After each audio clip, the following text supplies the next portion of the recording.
Good morning, welcome back to BT. Time to help you with a green thumb. That means we've got Carla Hersina joining us from St. Mary's to talk about keeping pests out of your garden. We're going to go by the pests. We're going to start off with cats and dogs. Sometimes that neighbor's dog, neighbor's cat is super cute, but they can do some serious damage in my garden.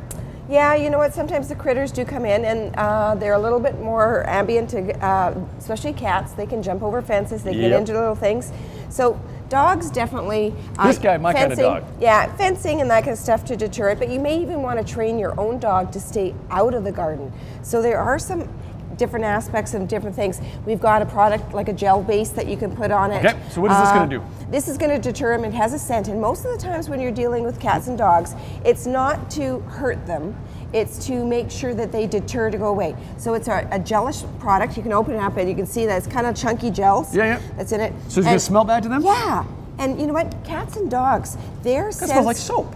Their sensory parts are a lot stronger than ours. So it is a deterrent that's in it. So to me, it's not going to smell bad, but to them, it's going to say, go find somewhere else to play. Yes. Okay. Yeah. This is a fascinating idea because it's combining a motion sensor and the sprinkler. Yeah, this is the one that you actually, this is quite comical to watch too. If you invest in your hose net, it's got the little scarecrow face that's on it, and as it picks up a motion in the room or in the garden, not in the room, we don't have a house, but in the garden, it will set off a blast of spray. So cats for sure do not like this at all. And deer, if you have a problem with deer in your yard, you can actually use this application when they come closer to those valuable impatiens and everything that's up close and up front in the garden. So this is a safe way, it's not going to hurt them, it's just going to give them a little blast of water and say shoo. Yep.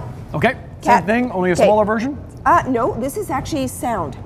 This one actually emits a very high pitch that we can't hear, but cats definitely do hear. And you know what, you get your own cats in the garden, or you get other cats that come in and that strain. So it gives you the parameter, it gives you a distance of, I think, about 20 feet that they're not going to come into. So smaller yards, smaller condominiums, apartment blocks that are on the lower level, perfect little apparatus to have. Put it in the garden, turn it on, you're good to go. How about planting? What can I put in the garden to keep away some of the cats and dogs? Well, if you run your hands through this, there's certain plants that are prickly and sharp. Ooh, okay, during the summer, cats aren't going to like this. No. It's just like when you're going through, you know, you want to deter them from it. So prickly plants by placing those in, or there's plants like this one here, and I showed you before. This is an annual. It's grown just for its foliage, but as the temperature heats up, it has kind of a skunky scent to it. A bit, but not... It's spicy to us, but as it gets warmer and warmer, and as you brush through it, it's like, oh, I don't want to be here. It's a deterrent. So the cat and the dog who picks this up on their fur is going to say, I'm not playing in that garden I'm anymore. not playing. And to deter cats, especially because cats like to dig in gardens. And so if you have a beautiful garden that you want to go, maybe do a dressing. Sometimes we do fabric and mulches, but mulch is still diggable. So maybe some areas of your garden, you might want to do a fabric and an aggregate, which is like a stone topping, because then they can't do their digging and other business. And other business. So a great way to do that. Oh, okay, so as far as we've talked deer and we've talked the dogs and the cats, how about the bunny rabbits? Because they're super adorable when they're on somebody else's lawn, but they can do a lot of damage. They can, and when they're starting to eat your plants, you just want to deter them a little bit more. There is a couple products that you can use for them as well, and the one that I strongly recommend, it's blood meal. Okay, you gotta explain what that stuff is. It's dried blood properties, but we use it in the agricultural aspect that we give it. It's also a fertilizer. So if you look at the ratios of it, there's always a number right on the bottom. 1200? Yeah, the 1200. That's your nitrogen.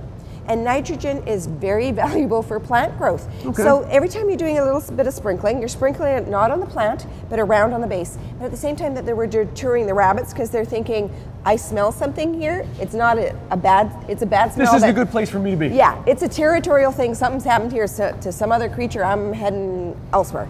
Okay, so not only are we getting the nitrogen they need, but we're also keeping those pests away from there. Yeah. If you need more help, she's the lady to ask. If you want to ask your questions, find her through breakfasttelevision.ca. Simply click on the link, and over the next little while, all summer long, people are going to be giving you questions. Sure. And we're going to be answering them here on Breakfast Television. You'll find all the links available right there. Going to take a break, and then we've got plenty more coming up today on BT.